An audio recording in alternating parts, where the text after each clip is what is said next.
Être un marketeur B2B, c'est être constamment balancé entre les sujets stratégiques et la to-do list opérationnelle qui s'allonge, sans compter les relations avec les sales et le CEO. Mais tu n'as pas à être seul. Entre et installe-toi, bienvenue au Café du Market. Je suis Axel Kaetka, ex-responsable marketing et solopreneur, créateur du Café du Market, la communauté francophone réservée aux marketeurs B2B. Avec ce podcast, j'ai créé le contenu que j'aurais aimé écouter pour progresser encore plus vite quand j'ai pris mes premières responsabilités. On y débriefe les méthodes de base comme les dernières tendances marketing en compagnie des meilleurs experts du sujet. Et si tu veux aller encore plus loin, tu peux aussi t'abonner à la newsletter ou rejoindre directement la communauté pour échanger avec des pairs et donner un coup d'accélérateur à ta carrière. Et maintenant, détends-toi, prends ta boisson préférée et si tu entends des discussions intéressantes, sers-toi, c'est offert par la maison. Pour ce podcast, j'ai l'honneur d'être soutenu par ma solution de marketing automation préférée, c'est Pledzi. Si je t'en parle, c'est parce que je l'ai utilisé à titre pro et que j'en ai été pleinement satisfait. On le sait, quand on fait du marketing automation, ce qui est compliqué, c'est d'entretenir constamment des workflows de nurturing et de les mettre à jour avec de nouveaux contenus. Là où Pledzi est très fort, c'est qu'ils ont développé une campagne intelligente qui est capable de pousser automatiquement le bon contenu au bon moment à la bonne personne, en fonction de ses centres d'intérêt et du stade de maturité du lead. Ce qui ne gâche rien, c'est qu'ils ont une équipe au top, avec un service CSM dédié qui est là pour t'aider à mener à bien ton projet. Mais assez parlé, passons à l'épisode. Bonjour à toutes et à tous et bienvenue au Café du Market. Aujourd'hui, on va parler d'un incontournable dans un cycle de vente B2B, c'est la présentation commerciale. Un exercice qui revient très souvent à la charge du service marketing, mais par manque de pratique, d'expertise ou de méthodo, on finit souvent avec des présentations ennuyantes et qui vont manquer la cible. Donc pour parler de ce sujet-là et voir comment faire des présentations commerciales qui sont vraiment efficaces et qui vont vraiment vous aider à convertir vos clients, vos prospects, je suis avec Henri de Berny qui est CEO de Pressman. Bonjour Henri. Bonjour Axel, comment vas-tu? Bah écoute, ça va très bien et toi? Eh ben écoute, ça va. Sujet intéressant ce matin. Ouais, écoute, c'est effectivement un sujet alors, qui passionne pas toujours les marketeurs, mais qui en tout cas est, comme je le disais, un incontournable en B2B. Donc je suis ravi d'en parler avec toi. Est-ce que tu peux te présenter en quelques mots, s'il te plaît? Ben oui, alors Henri de Berny, je suis le directeur du pôle consulting chez Pressman. Je suis l'un des deux cofondateurs. De formation, je suis issu grande école de commerce et j'ai fait un parcours en communication stratégique et en com d'influence. J'ai pratiqué un petit peu la communication politique avant de lancer Pressman et pour répondre à un enjeu qui me semblait colossal, c'est comment convaincre en présentation pour faire triompher ses idées. Et ça fait maintenant presque 10 ans que nous accompagnons des groupes en tout genre sur un peu tous les secteurs. Ça va du tech au luxe, retail, finance, food, healthcare. Bon, c'est très varié. Et nous travaillons pas que pour des grands groupes d'ailleurs. On travaille aussi pour des ETI, des PME, des startups. Bref, c'est un enjeu qui touche tout le monde et c'est aussi pour ça qu'on est là. Ouais, carrément. Tu vois, avant d'attaquer vraiment le vif du sujet, je le disais rapidement en intro, mais que ce soit en interne, en rendez-vous commercial, pour lever des fonds, c'est vrai que les présentations, elles sont un peu partout. Au final, on le fait souvent, mais pour le dire, franchement, le plus souvent, on s'ennuie. Et j'allais dire, il y a des tas d'expressions qui sortent là-dessus autour de la mort par PowerPoint. D'ailleurs, on voit toujours sortir de nouveaux outils qui pensent révolutionner les choses. On passe sur Canva, on passe sur Figma, on revient à PowerPoint, Google Slide et tout, mais au final, on retrouve toujours un petit peu les mêmes écueils. J'allais dire, du coup, pourquoi déjà, selon toi, de ton expérience, effectivement, on rate souvent le coche en présentation, quoi. Ouais, alors c'est vrai que les nouveaux outils, il y en a de plus en plus. On aurait pu citer Pitch aussi, là, qui en ce moment Ouais, est en train d'arriver. Prezi, qui est mort, lui. Enfin, ouais, un certain temps, ouais. plus personne ne l'utilise. Bon, et t'as raison. PowerPoint, c'est devenu une maladie virale en entreprise. Ça veut dire qu'il y a un PPT pour tout et n'importe quoi. Mais surtout pour n'importe quoi en fait. Plus sérieusement, on fait des prêts à tous les échelons, c'est-à-dire prise de décision, analyse financière, lancement marketing, négociation commerciale, je sais pas, plan stratégique, événements internes, événements externes, etc., etc. Et malheureusement, il y a beaucoup de présentations qui sont une perte de temps en fait. La réunionnite aiguë, qui est une autre maladie contagieuse Maladie, en ouais. entreprise, et ben en fait, elle alimente le PPT à outrance. Et en fait, il faut revenir à ce que c'est une présentation. Une présentation, c'est quelqu'un qui parle d'abord. C'est ça une presse, c'est un discours. Et cette personne qui parle peut, si elle le souhaite, utiliser des éléments de représentation de son discours. Quand on vend une voiture, et ben on peut venir avec la voiture. C'est ce que font les vendeurs de voitures. Ils viennent avec une voiture et puis ils vous la présentent. Ils n'ont pas de Mmh. PowerPoint. Ils ont le produit. Bon. Et pourquoi pas avec un tableau noir, un paperboard, Et pourquoi pas avec des slides qui auront été prévus à l'avance. Mais d'abord et avant tout, une présentation, c'est quelqu'un qui parle. Et la plupart du temps, un simple discours sans support serait largement suffisant. Pourquoi pas suivi d'une note qui serait envoyée ensuite.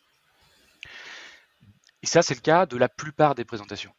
Mais dans certains cas, lorsque l'enjeu le nécessite, une vraie présentation, cette fois-ci un discours soutenu d'un support visuel et essentiellement en PPT, là pour le coup ça va être utile parce que ça va renforcer énormément l'efficacité du message. Donc pour faire simple, toutes les presses de réunion habituelles, ça sert à rien de perdre du temps à faire une présentation, consacrons-les uniquement sur les présentations qui ont vraiment un intérêt. Alors, Ouais. maintenant, quand on le fait sur des presses qui ont un intérêt, on n'est toujours pas dans un monde idéal. Parce que même ces presses qui mériteraient une présentation efficace, souvent elles sont ennuyeuses, c'est vrai. Mais c'est pas le problème le plus préjudiciable en fait. Elles sont surtout inefficaces. Donc l'ennui n'en étant qu'une des conséquences, parmi d'autres, et notamment Ouais. celle de ne pas atteindre ses objectifs. Donc quand l'enjeu est faible, c'est pas bien grave de ne pas atteindre cet objectif. Mais quand on est en train de négocier, par exemple, l'avenir de son entreprise, ça peut vite être un problème de premier ordre. Donc en fait, les présentations, elles revêtent souvent un caractère d'importance capitale. Et dans ce cas, il faut mettre les moyens pour capitaliser sur les bénéfices d'un tel exercice, où on associe l'oral avec le visuel. Ils sont nombreux, car c'est la méthode, on va dire, la plus efficace pour convaincre. Voilà. Ouais. Ok, ce que tu dis au final, c'est qu'on utilise des présentations un petit peu à tort et à travers dans tous les supports, comme support en tout cas dans toutes les réunions. D'ailleurs, on fait la confusion même entre présentation et support de présentation. Et Mais c'est tout à peut-être fait. aussi de là que vient le mal, c'est qu'au final, vu que le présentation, en tout cas le PowerPoint, on appelle ça présentation, on finit par tout mettre dessus, puis on se retrouve à le lire entre autres sujets, et donc forcément, on finit par être un peu chiant sur certains points, quoi. Ça c'est évident. En fait, la confusion, elle est partout. D'ailleurs, on dit envoie-moi ta présentation. Ouais, Ça veut carrément. rien dire. Mm. Si on repart du fait qu'une présentation c'est quelqu'un qui parle, ça s'envoie pas par mail. Le support n'est pas la presse. Et Ouais. un document qui est fait pour être lu, en fait, c'est un document présentatif. C'est une plaquette que l'on peut faire avec PowerPoint et c'est très utile d'ailleurs. On en a besoin. Mais c'est plus une presse. C'est pas le même Ouais. exercice, donc c'est pas les mêmes règles.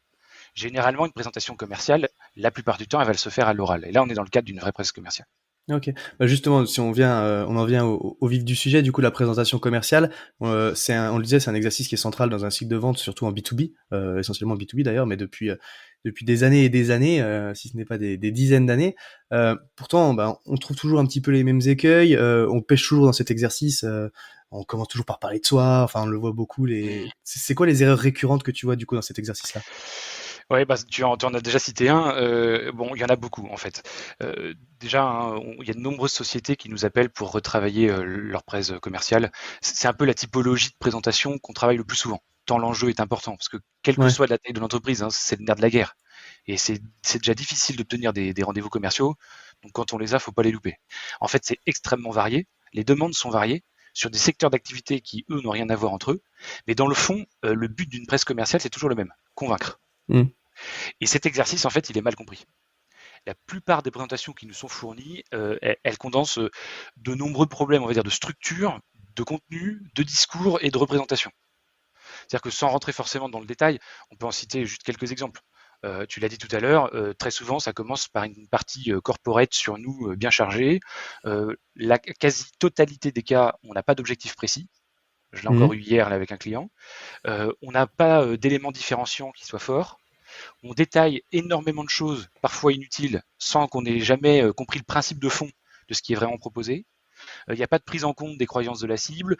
Presque toujours, il y a une concurrence qui est fortement marquée entre le discours et les slides, qui sont pourtant censés venir le soutenir. Or, on est dans la plupart du temps dans le cas d'un commentaire de slide, en fait. Ok, ouais. On a un enchaînement de une slide, une idée. Voilà, alors ça, ça a été une grande mode issue des cabinets de conseil. Le problème, c'est que enchaîner une slide, une idée, ça n'a jamais fait une démonstration. Donc on Mhm. se retrouve avec un tas d'idées. Il y a des redites de mêmes arguments du coup à différents moments de la présentation. Bref, généralement, les présentations commerciales qu'on reçoit s'apparentent plus à une sorte d'inventaire à la Prévert de tout ce qu'on peut dire sur soi et sur son produit ou ses services. Et après, charge au prospect d'essayer de s'y retrouver et d'en faire son propre avis. Et du coup, on est loin, très loin de l'exercice qui consiste justement à imposer ou plus exactement à orienter le raisonnement de ceux qui nous écoutent, pour qu'ils arrivent au même avis que nous, pas celui qu'ils ont envie de se construire. Ouais, justement, c'est l'enchaînement, parce que là, du coup, on parle des problématiques. Donc, tu les as cités effectivement dans la construction, les principaux points que vous rencontrez. Donc, maintenant qu'on a parlé ça et des choses qui sont mal faites, en tout cas, comment est-ce qu'on fait, du coup, pour faire une présentation commerciale efficace? C'est quoi, en gros, du coup, les bonnes pratiques, ou en tout cas, le modèle qu'il faudrait suivre, quoi? Alors, c'est une question qui amène une réponse fleuve, tant le Ouais, sujet est vaste. Donc, je vais rester en surface aujourd'hui parce que j'ai pas envie de faire exploser les chronos du podcast. ouais, c'est Euh, gentil. donc, outre si tu veux, la typologie de l'exercice qui nécessite de s'y adapter, il faut bien comprendre pourquoi on se retrouve devant un prospect. Et bien entendu, l'objectif, on l'a dit, c'est de convaincre. Mais convaincre comment et convaincre de quoi? Donc, la première des choses à noter, c'est qu'il faut convaincre en présentation. Ça veut dire pas par mail, pas avec un rapport d'études, pas avec un mémoire technique, un livre, une affiche, une pub télé, je ne sais quoi d'autre. Non, on doit convaincre dans l'exercice particulier qu'est de la presse. Du coup, il y a deux idées qui vont ressortir. C'est-à-dire que d'abord, cette stratégie pour convaincre, elle doit être conforme à la typologie propre à la presse, premièrement. Et deuxièmement, on doit convaincre selon le contexte de cette presse. Donc ça veut dire que, pour le dire comme ça, hein, la typologie d'une presse, c'est un discours, quelqu'un qui parle. Le tout peut être soutenu d'un support visuel, les Mhm. deux ne formant qu'un tout, ce qu'on a dit tout à l'heure. Il faut avoir conscience de ça quand on va concevoir notre argumentaire. Et puis après, il y a la question du contexte. Et ça, c'est juste essentiel. C'est-à-dire pourquoi je parle, quel est l'objectif prioritaire. Ça, je l'ai presque jamais. Qu'attend mon prospect? Quel est son besoin? Quelles sont ses problématiques? On se pose rarement la question ou alors très vite fait. Mhm. En quoi ce dont moi je parle, ce que je propose, résout justement ses problèmes ou répond à ses besoins à mon prospect. Et ensuite, en quoi ce que je propose y répond mieux que quiconque. Et comment je peux démontrer que c'est vrai. Comment je peux le prouver. Voilà. Il y a d'autres questions. Est-ce que ma cible va être sceptique parce que ce que je lui présente sort de ses habitudes, ou est-ce qu'au contraire elle va comprendre immédiatement l'intérêt pour elle? Quelles vont être ses objections? On peut les prévoir. Qu'est-ce qui peut lui faire peur aussi dans ce que je dis? Qu'est-ce qui peut freiner sa prise de décision? En fait, toutes ces questions, elles sont essentielles. On croit toujours en présentation que d'un côté, il y a le fond, de l'autre côté, il y a la forme. Du coup, on prend le fond, on le Mhm. jette sur des slides, puis après on se dit, oulala, il y en a beaucoup, donc on le structure, une slide, une idée, on donne un semblant de logique, on met un sommaire en 15 points au début, et puis à la fin, on essaie d'y mettre un peu des formes, avec des images et des couleurs, et voilà. Résultat, on tombe totalement dans tous les travers que j'ai listés juste avant. En fait, il y a le fond, c'est vrai, il y a la forme, c'est vrai aussi, mais entre les deux, on oublie tout le temps de se demander comment on va exploiter ce fond pour convaincre, dans l'exercice particulier qui est la présentation. Donc oui, il y a le fond, mais ce fond, on ne peut pas le prendre et le jeter directement sur des slides. C'est un petit peu comme si on disait, je prends un livre et je le jette directement à l'écran de cinéma. Bah Le non, cinéma, ouais. entre les deux, il va falloir faire un scénario. On ne peut pas prendre le livre tel quel. Bah, c'est exactement la même chose. Et là, il faut monter une stratégie pour aller convaincre. Et Ok. là, le fond, il nous aide d'aucun secours. C'est les questions qu'on s'est posées qui vont nous aider. Voilà. Tu voulais Ouais, intervenir. j'allais dire, ok, du coup, j'essaie de dire, effectivement, t'as dit plusieurs choses, parce que t'as fait une liste de questions, et puis tu nous as effectivement dit, du coup, bah, c'est vrai que quand on prend un livre et qu'on veut l'adapter au cinéma, il y a des choses qui sont dites, il y a des choses qui sont montrées, et tout n'est pas transcrit comme ça. Mais du coup, tu fais comment concrètement? T'as pris cette liste de questions là que t'as énoncée, tu vas essayer Alors on du coup, d'y peut, ouais, répondre, et puis parce que c'est presque un plan au final que t'as énoncé, de dire quelles sont les problématiques de la cible, les questions qui se posent, les problèmes qui cherchent à résoudre, comment est-ce qu'on résout ces problèmes, comment est-ce qu'on fait mieux que les autres, et comment est-ce qu'on peut le démontrer. Enfin, on a presque un plan étape par étape, quoi. Je alors sais pas si c'est comme ça que tu le déroules, mais... non, plus qu'un plan, c'est vraiment la compréhension du contexte. C'est-à-dire que répondre à ces questions, ça permet de comprendre pourquoi on est là, pourquoi on va présenter, à qui. Et le but, c'est de se demander qu'est-ce qu'on va apporter de vraiment utile et que nous, on peut apporter et que personne d'autre puisse apporter. En fait, cette première étape-là, c'est une étape de réflexion, mais qui va nous permettre d'aller aux étapes suivantes. C'est-à-dire que cette étape-là va nous aider à sélectionner les arguments, les informations en fonction de l'objectif et du contexte. Tu vois, très souvent dans les Mhm. présentations commerciales, on va nous mettre des tartines d'informations sur nous-mêmes qui n'ont aucun intérêt par rapport à la démonstration qu'on souhaite faire, par rapport en fait à ce que l'on propose pour répondre à un besoin. Donc ces questions-là vont nous permettre de faire le tri. Quelles sont les informations, les idées qui vont être utiles dans cette démonstration? Quelles sont celles qui ne sont pas utiles? À partir de là, on va oublier celles qui ne sont pas utiles Ça fait un peu mal au début, mais on s'y Ouais. habitue. Et on conserve que ce qui est utile. Bah, là, maintenant, on a de la matière utile. Avant, on avait plein de matière. Maintenant, on a de la matière utile. Et cette matière utile, il va falloir l'ordonner, la structurer. Donc là, c'est un peu la deuxième étape. On va construire un plan pour convaincre. Je rentre pas forcément dans le détail parce que ça, c'est quelque chose qui est assez complexe, mais déjà de manière intuitive, on peut commencer à le faire. L'idée, c'est on pense bien qu'on est là pour répondre à un enjeu, un besoin, un problème qui se pose à notre prospect et qu'on n'est pas là pour raconter notre vie. Donc on monte un plan, on monte un discours cohérent. Et Ok. une fois seulement qu'on a monté ce plan, j'ai anticipé un peu, pardon, seulement une fois qu'on a ce plan, on en tire le discours, justement, en essayant de travailler à ce qu'il soit le plus percutant possible. Une fois qu'on a un discours, on a notre presse. Après, se posera la question de savoir si on veut un support de présentation. Très souvent, c'est utile, puisque Ouais. ça augmente considérablement la compréhension, c'est plus de 60%. Donc, ce qu'on va faire, c'est qu'on va se demander comment je représente visuellement mon discours étape par étape. Et puisqu'un discours, bah, c'est un oral, c'est progressif, bah, mes slides vont être progressives. On est plus dans l'ordre de la vidéo que du tableau, quoi. Euh, et une fois qu'on a fait ça, et ben alors seulement, on peut se demander comment y mettre les formes pour que d'un point de vue visuel, ce soit aussi au Ce niveau. soit joli. Voilà, en fait, c'est important. Parfois, on me demande qu'est-ce qui est le plus important, le fond, donc comprenez la manière d'exploiter le fond, ou la forme. Bah, en fait, je pense que c'est un peu 50-50. Ça veut dire que c'est comme un packaging, le design des slides. C'est le Ouais. packaging des idées. S'il n'est pas à la hauteur, on n'aura pas envie d'écouter la suite. Donc, sauf Donc, que le packaging, ça suffit pas. Quand on ouvre le packaging, il faut que derrière le produit soit à la hauteur de la promesse. Et donc ça va être la stratégie. ok. Donc, tu prends toute cette liste de questions, du coup, pour brosser le contexte de ta présentation. Ton Oui, objectif, on a dit, c'est de vendre. Donc, en répondant à toutes ces questions, tu vas identifier, du coup, quelles sont les problématiques clés de ta cible, comment toi t'y réponds, mais du coup, les points clés pour répondre à cette problématique, et ce que tu fais, et ce que tu dis, c'est pas une liste à l'après-vert, mais c'est vraiment ce qui est utile par rapport à ce sujet-là, cette problématique-là, quels sont les points clés que tu peux mettre en avant, les points clés de ta différenciation. À partir de là, en fait, tu vas construire, du coup, un plan logique, en fait, qui part, grosso modo, des problématiques de départ du prospect et qui vont l'amener à penser quand effectivement, en tout cas, que tu as compris ses problèmes, que tu as une solution qui y répond et qu'en fait ta solution c'est la bonne et qui peut te faire confiance, quoi. bah oui, dans les grandes lignes, c'est ça. C'est-à-dire qu'effectivement, on va pas commencer en racontant notre vie. Il faut pas Ouais, oublier que on est là pour répondre. Donc, je l'ai dit tout à l'heure, à un besoin, à un enjeu ou à un problème du prospect. Donc, la moindre des choses, c'est d'en parler. Faut pas oublier qu'un prospect, il se fiche pas mal de savoir qui on est. Il s'y ouais, intéressera seulement si ce qu'on lui propose l'intéresse. Parce que si ça l'intéresse, il dira ok, c'est qui ces gens-là. Mais ouais, avant, ça l'intéresse pas vraiment. Donc au départ, on va lui parler de lui, de ses problèmes, on va lui montrer qu'il lui faudrait ça ou ça comme solution idéale, et justement, c'est ce qu'on fait. Voilà. ouais. Et après, on va lui démontrer que c'est vraiment ce qu'on fait. On va le prouver. Voilà. Je rentre pas dans le détail parce que c'est long, mais dans la structure, de manière assez logique, c'est ça, bien sûr.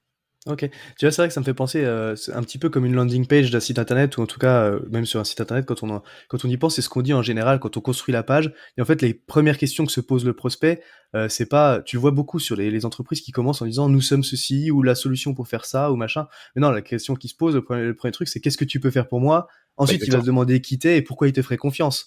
Mais Exactement. il commence pas en arrivant sur ton site, je veux avoir tout ton historique de ton entreprise, quoi. Exactement. Et alors, ce que tu viens de dire, malheureusement, j'entends souvent des gens le dire. Je dis Ouais. malheureusement parce que dans les faits, ils ne le font jamais. Ah, c'est comme le fait de dire il faut qu'il y ait un objectif dans une présentation. Ça paraît évident. Je veux dire, si on n'a pas un objectif précis, on risque pas de l'atteindre. Euh, Ouais. bon, dit comme ça, c'est presque une absurdité. Sauf qu'en fait, ben, on n'a jamais, quasiment jamais d'objectif précis. Hier, je ne vais pas citer le client du coup, mais c'est un grand groupe. Il était incapable de me sortir l'objectif. Pourquoi vous faites cette présentation? Ben, pour qu'on soit reconnu, parce que habituellement, on ne nous perçoit pas comme on est censé être. D'accord, mais ça c'est un moyen. C'est pas un but. Et pourquoi vous avez besoin, à la limite, on s'en fiche si personne vous connaît. Les plus Ouais. grandes sociétés du monde, elles sont pratiquement inconnues, hein. Donc on s'en fiche. Dans quel but vous en avez besoin? C'est quoi l'objectif derrière? Et on a eu beaucoup de mal à les faire sortir. Donc c'est pas si simple. Voilà. Ouais. Et si, on le sait en fait très souvent, hein, on le sait mais on le fait pas. Soit parce qu'on sait pas le faire, soit parce qu'on n'a pas le temps de le faire, soit un peu des deux. Ouais, ok, intéressant. Ça marche. Bah écoute, merci pour ça. Du coup, Je t'en comme prie. on est au café, j'allais dire, j'en profite pour t'arracher quelques confidences. C'est vrai qu'en général, je le tourne sur les dans la vie de marketeur, c'est pas tout rouge, mais du coup, toi, t'es pas vraiment marketeur puisque t'es Tout à founder fait. de ta société. Mais du coup, c'est quoi tes trois plus gros challenges du moment? des challenges, on en a, ça c'est sûr. Pour que tu puisses un peu saisir l'idée, on a vécu une forte croissance ces dernières années et on doit maintenant réussir à stabiliser la production d'un côté et de l'autre accompagner cette croissance pour qu'elle continue et qu'elle ne stagne pas, quoi. Donc c'est un enjeu de taille, d'autant qu'on ne veut pas sacrifier la qualité sur l'autel du volume. Donc on a par exemple renforcé notre équipe de gestion de projet et notre nombre de designers. Ça c'est pour assurer le plus haut niveau de service d'un côté, mais de l'autre, il faut maintenant qu'on se consacre à accompagner la croissance des ventes. Alors ça se traduit par des enjeux là, qui sont plus marketing, c'est-à-dire plus de leads à identifier, mieux les qualifier, réduire le temps passé sur les tâches à faible valeur, etc. D'un point de vue pur marketing, on doit réussir à étendre nos canaux d'acquisition et à travailler l'upsell. Alors c'est en cours, c'est un défi. Ouais. Ça vient s'ajouter à toutes nos tâches du quotidien qui ont déjà tendance à bien remplir nos journées. Ouais. Donc du coup, c'est ce que tu dis, j'ai l'impression au final, enfin, du coup, tu as la chance de connaître une bonne croissance, mais c'est vrai que, tu vois, quand les invités du podcast, souvent, les problématiques de recrutement, j'ai l'impression que c'est quelque chose qui sont vraiment importantes parce qu'au final, c'est aussi la qualité de tes équipes qui fait la qualité de ton service, quoi. Oui, je crois que c'est un peu vital et je crois que c'est valable partout. Nous, ça a été l'un des plus gros défis au tout départ de Pressman. On voulait, je l'ai dit tout à l'heure, mais on voulait absolument conserver une qualité la plus haute possible. Or, qui dit embaucher, dit délégué, dit dilution, enfin risque de dilution de la qualité. Et ça, on voulait surtout pas l'avoir. Donc, on a mis énormément de temps à trouver des méthodes pour processer les choses. Et puis après, on a mis aussi beaucoup de temps à trouver les bons talents. Ça, je crois qu'il n'y a pas de secret, malheureusement. Ça prend du temps. Mais je pense qu'on a un peu les mêmes difficultés que tout le monde, hein. Nous, on a des postes très variés. Chez nous, il y a des consultants, il y a tout ce qui va être de la gestion commerciale, il y a la gestion de projet, et puis il y a la prod. Et même dans la prod, on peut subdiviser entre des directeurs artistiques, des presentation designers, etc. Donc on a pas mal de postes. Il y en a qui se trouvent facilement, d'autres c'est plus compliqué, quoi. Ok. Et du coup, tu disais alors, ouais, effectivement, accompagner cette croissance, donc recruter les bonnes équipes, diversifier l'acquisition, pour du coup continuer aussi. Il y a d'autres sujets que tu voulais aborder avec cette question? Je pense que c'est déjà pas mal. C'est déjà pas mal, c'est déjà des beaux, ouais. Ça va être nos tâches là pendant un an ou deux avant de passer à la suite. Ouais, carrément. On a d'autres projets dans les cartons, mais pour l'instant, on peut pas tout faire en même temps, quoi. Ouais, ok, super intéressant. Non, c'est vrai que tu vois, c'est intéressant parce que c'est vrai que quand on pense à croissance, tout de suite, on a l'impression que tout va bien, tu vois, Non, pour non, les mais entreprises, mais effectivement, ces enjeux-là d'être capable de on dit souvent que c'est des bons passer à problèmes. l'échelle, quoi. Ouais. Sauf que ça reste des problèmes en fait. Ouais. Et parfois, ça peut même être des problèmes assez graves. Donc il faut faire attention. Si on a une croissance trop rapide, ça veut dire aussi qu'on va avoir une augmentation des charges très rapide. Et faut pas que cette croissance elle ralentisse après. Donc il faut tout anticiper, il faut tout préparer à l'avance. Enfin, je pense que tous ceux qui bossent dans des startups connaissent ça par cœur. Mais donc il faut faire les choses bien, progressif. Nous, on a plutôt un tempérament, je veux dire, d'avancer pas à pas, mais de manière sûre, quoi. Ok, top, intéressant. Bah écoute, s'il y avait une chose à retenir de notre échange, du coup, de tout ce que tout ce que tu as pu dire sur la présentation commerciale, pour un marketeur qui demain, du coup, se voit confier cette mission de revoir ce deck, de revoir ce sujet de la présentation, ce serait quoi, du coup, pour toi, le conseil que tu mettrais en avant? Alors, tu as dit pour un marketeur. Ouais, c'est Et vrai que c'est souvent la charge du service marketing, au final, que ça mais très revient, mais... souvent. Ouais, très Mm. souvent. Enfin, nous, nos clients, hein, c'est soit les directions marketing, soit les directions commerciales, soit les directions générales. Et c'est vrai que le marketing revient souvent. Moi, ce que je voudrais faire passer, c'est que derrière une présentation, l'enjeu, il peut être considérable. Et que c'est particulièrement dommage de travailler si dur pour décrocher des leads, décrocher des rendez-vous, si derrière, on n'améliore pas le taux de closing avec un discours et un support vraiment persuasif. C'est vraiment perdre de l'énergie, c'est essayer de vider une barque avec une épuisette percée, quoi. Donc Ouais. on met des sommes colossales dans des sites web, des apps, des plaquettes, des rapports annuels, etc. Alors que l'exercice clé où tout se joue, qui est la présentation, reste le parent pauvre qu'on fait avec des bouts de ficelle la plupart du temps, en demandant à la personne qui n'a rien à faire à ce moment-là de s'y coller. Et Ouais. c'est vraiment une erreur. Dans le marketing d'offres, le travail de la présentation commerciale est pour moi tout simplement central. Ouais, j'allais dire, tu vois, c'est un peu le penchant qu'on voit sur les stratégies marketing, tu vois. Moi, je le vois aussi avec certains prospects ou des choses comme ça, où en fait, la stratégie marketing ils s'étonnent que ça marche pas, mais en fait, ils l'ont confié à un stagiaire, tu vois, parce qu'ils avaient pas vraiment le Ouais, temps. Donc, du coup, ils ont pris un stagiaire le pauvre fait ce qu'il peut, mais qui ne peut pas se porter la responsabilité d'une stratégie marketing d'une bah, entreprise, quoi. exactement. Et ça, tu sais, c'est valable dans les petites sociétés, mais c'est valable dans les grosses aussi, en fait. Ouais, c'est clair. Les problèmes sont souvent un peu les mêmes partout, à des échelles différentes. Voilà, Top. Bah écoute, merci beaucoup encore une fois pour tout ça. je t'en prie. S'il y a des questions pour toi et qu'on a besoin de te contacter, t'es dispo sur quel canal? Bah alors on peut passer sur LinkedIn. Le mieux c'est quand même par mail, parce que c'est là où je bosse toute la journée. Vous pouvez soit passer par le site de Pressman, il y a les contacts génériques, soit mon adresse email directement. Moi c'est Henri avec un i @pressman.fr. Trop cool. Bon bah écoute, encore une fois, merci Henri, puis Je il t'en me prie. reste à te souhaiter une bonne journée, quoi. Et bah toi aussi. À très vite Salut, à Axel. bientôt. Ciao. À tous ceux qui ont tenu jusqu'ici, déjà merci beaucoup, et j'imagine que le sujet vous a plu. Donc n'hésitez pas à envoyer de bonnes ondes à notre invité. Pour ceux qui le souhaitent, le meilleur moyen de soutenir le podcast, ça reste d'en parler autour de vous et de laisser 5 étoiles sur ta plateforme d'écoute préférée. Je compte sur toi. Dans tous les cas, à bientôt pour un prochain rendez-vous au Café du Market.